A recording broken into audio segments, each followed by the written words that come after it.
Hello mga mamshi, magluto tao shrimp with rice, with potato.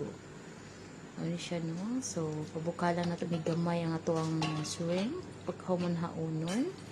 Painit ag mantika, ibutang na ito ato ang ahos or garlic. Tapos sana ibutang na ito ato ang sibuyas or onion. Tapos ato ang tomato. Pag mahumok na ang tomato, ibutang na ito balik yung atong shrimp, yung atong ipabukalan gaina, sana all. Tapos itong paminta, asin, ug baharat. Luto na siya. Atong tomato paste, luto na siya, wapagani. Yung tomato paste, mahal na siya, luto na. So, ato pong tanaw na itong kanon diring side, atong rice. So, kuan tag butter no, magpahilis tag butter. Tapos ibutang na ito atong potato. Inyo na ito itong luto ngayon. Tang na ito ng first layer na rice.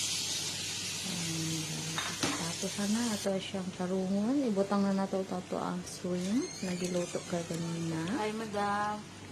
Sa middle niya. Tapos, atong ikatag. Pareha sa katag sa atong ilong. Sana all.